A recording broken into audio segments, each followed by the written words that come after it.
দক্ষিণ কলকাতা বিজেপি সাংগঠনিক সভাপতি সংবর্ধনা সভা ছিল। সেই সভায় কি পরিস্থিতি তৈরি হলো দেখুন আজ।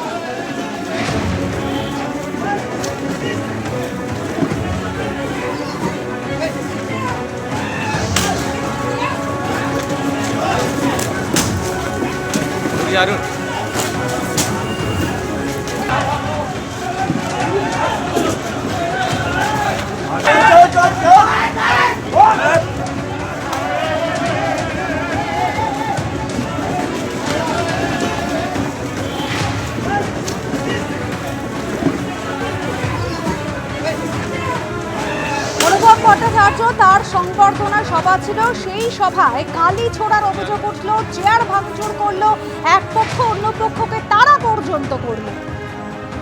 অর্ণব মুখোপাধ্যায় আমাদের প্রতিনিধি রয়েছেন আমাদের সঙ্গে। অর্ণব, সাংগঠনিক সভাপতি বিজেপি তার সংবর্ধনা সভা, সেই সভায় এই অবস্থা, এক পক্ষ অন্য পক্ষের দিকে চেয়ার ছুড়ছে।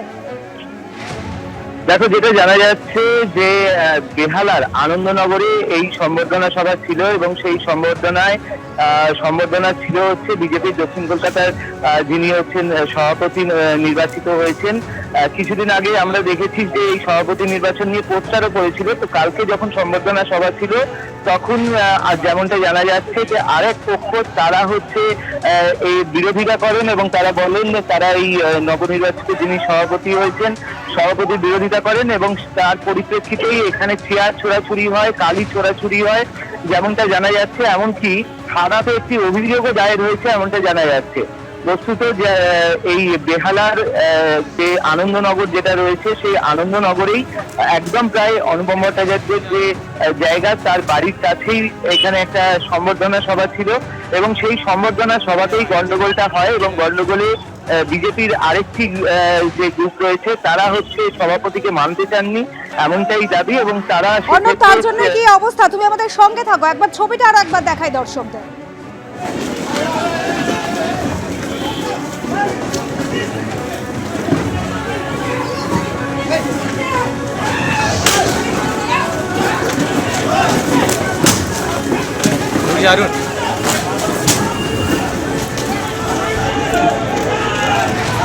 रुक जा भाई, रुक जा ना, इधर ही रह।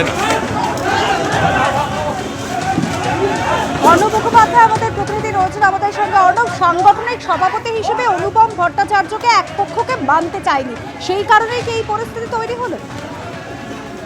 দেখো, এখন অব্দি যেটা জানা যাচ্ছে যে বিজেপিরই দুটি গোষ্ঠী, সেই দুটি গোষ্ঠীর মধ্যে সংঘর্ষ এবং সংঘর্ষের কারণ হিসেবে এটাই উঠে আসছে যে সভাপতি হিসেবে অনুপম ভট্টাচার্যকে যারা মানতে চাননি তারা সেখানে গিয়ে প্রতিবাদ করছিলেন এবং তারপরে শেষ পর্যন্ত এটা চেয়ার ছড়াছুড়ি, কালি ছড়াছুড়ি এই পর্যায়ে দাঁড়ায় এবং যেমনটা জানা যাচ্ছে যে একটি পক্ষ ইতিমধ্যে থানারও দ্বারস্থ হয়েছেন অনুপম ভট্টাচার্যের বিরুদ্ধে। তারা কিন্তু থানাতেও তার যে অনুগামীরা রয়েছেন তাদের বিরুদ্ধে অভিযোগও দায়ের করেছেন এবং এই পুরো জায়গাটায় একটা তুলকালাম পরিস্থিতি তৈরি হয় এবং এই যে চেয়ার আছে সেই চেয়ার তারা ছোড়াছুড়ি করতে থাকেন এবং তাদের বক্তব্য হচ্ছে যে তারা যখন প্রতিবাদ করছিলেন তখন হচ্ছে মানে সভাপতির ঘনিষ্ঠ যারা রয়েছেন তারা তাদের দিকে তেড়ে আসেন এবং তাদের ওপর হামলা চালানোর চেষ্টা করেন।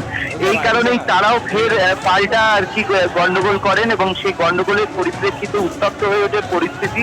কিছুদিন আগে আমরা দেখেছি যে পোস্টার করেছিল এবং তারপরে ফের যেটা দেখা গেল যে একটা সম্বর্ধনা সভা, সেই সম্বর্ধনা সভাকে কেন্দ্র করে এই ধরনের একটা গন্ডগোলের পরিস্থিতি তৈরি হয়েছে। ধন্যবাদ অর্ণব।